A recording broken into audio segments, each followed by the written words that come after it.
De Leïla Slimani. Bonsoir Leïla. Bonsoir. Ravi de vous retrouver dans cette rentrée littéraire avec un deuxième roman. Avant de parler de ce nouveau roman qui s'intitule Chanson douce, j'aimerais quand même que vous nous disiez un mot sur le précédent. Vous étiez venu le présenter ici, ça a été un immense succès, Le Jardin de l'Ogre. Vous êtes originaire, vous nous l'aviez dit, de Rabat, au Maroc. Vous voici aujourd'hui pour votre deuxième roman sur la liste du Goncourt, sur un plateau avec Salman Rushdie. Comment ce premier roman, Le Jardin de l'Ogre, qui racontait quand même l'addiction sexuelle d'une jeune femme, a-t-il été accueilli au Maroc ?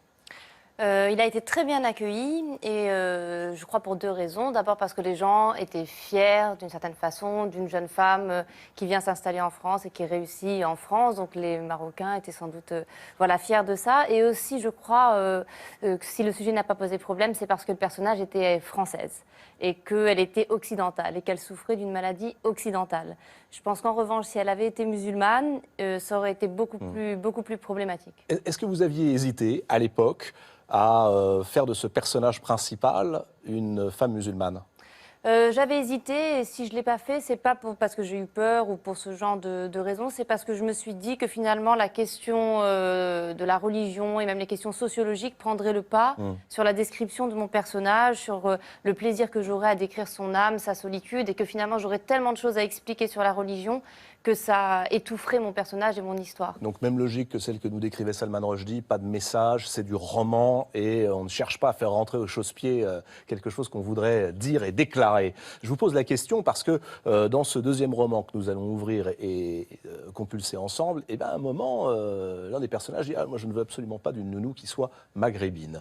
Nounou, justement, allons-y, Leïla Slimani, c'est le sommeil de la raison, là aussi, un conte moderne, cruel, glaçant, l'histoire d'une ogresse au visage d'ange, évidemment. Elle s'appelle Louise, le personnage principal de ce roman. Elle est nounou, nourrice, babysitter, et elle entre au service d'un jeune couple avec 2 enfants. Nounou idéal. Sauf que, peu à peu, quand quelqu'un se met à domicile chez vous, un piège risque bien de se mettre en place. Et on comprend dès les premières pages, dès les premières lignes, que le piège va se refermer et qu'il mènera au drame.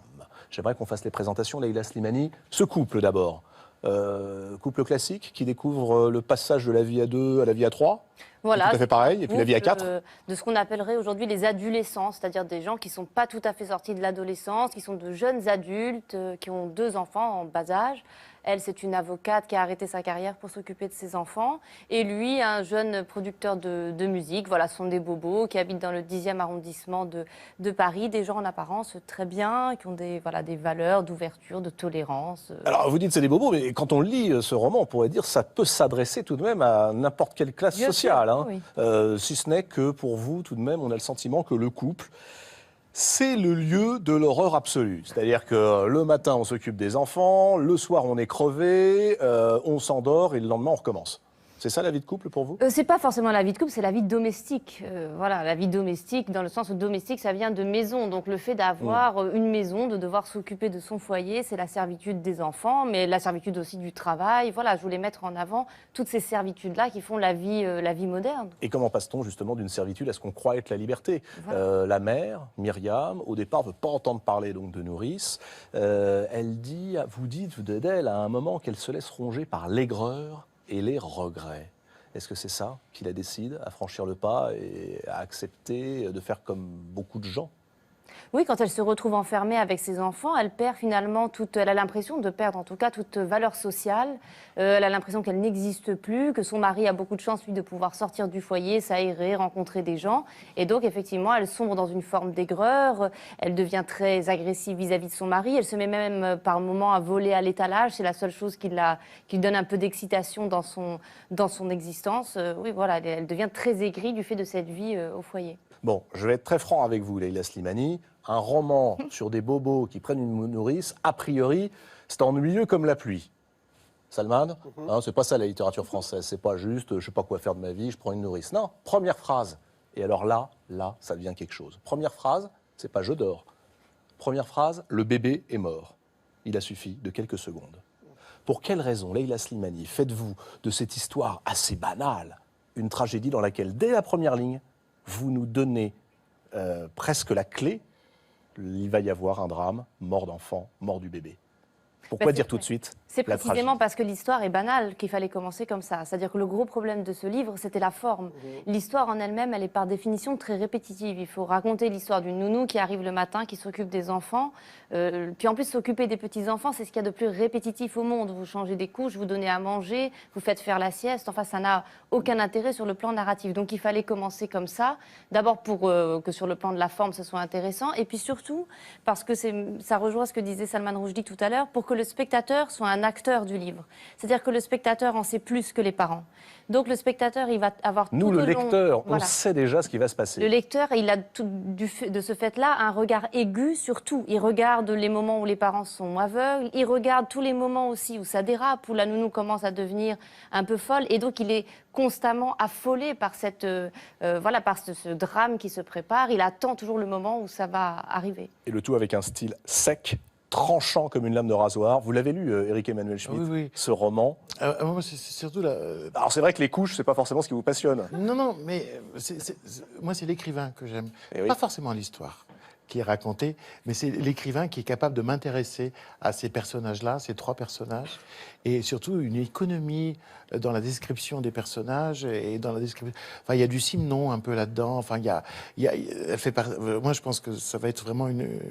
Enfin, voilà, on va lire Je souvent me ces sens un peu livres. embarrassé, parce qu'évidemment, comme vous êtes jury Goncourt, vous pouvez pas dire... Non, mais il y a tout le plusieurs monde. personnes qui ont Vous êtes aimé, nombreux. on est nombreux à avoir, voilà, mais comme on est nombreux à avoir aimé aussi d'autres livres, mais on est complètement là en présence d'un écrivain qui a le don de montrer cette histoire et qui fait pas qui prend pas des pauses pour dire regardez comment j'écris. Ouais. Parce que c'est souvent chez les jeunes écrivains, il y a un peu ça, du genre attention, j'écris pas n'importe comment. Elle est totalement au service de son histoire et de ses personnages. Et du coup, ouf, on reçoit tout. Avec aussi une idée que le lecteur se fait, pas forcément dans l'histoire, qui est, mais finalement, qu'est-ce qui a tout infecté?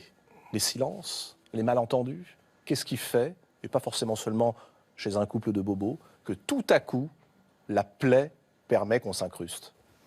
C'est exactement le sujet de ce livre et c'est le sujet du livre précédent, c'est le fait que finalement on ne se connaît jamais, qu'on vit ensemble, qu'on partage des intimités, qu'on partage des maisons, justement c'est la vie domestique, et qu'en réalité on ne se connaît pas, qu'on peut toujours se surprendre, qu'on cache des démons, des djinns, des monstres à l'intérieur de Les djinns aussi, de ça y est, ils soi. sont Non, de mais retour, voilà, ça ce que faisait je veux dire, longtemps. c'est que finalement la monstruosité, Ouais. c'est aussi ça, c'est qu'on cache quelque chose que la raison est incapable parfois aussi de cadrer, de percevoir.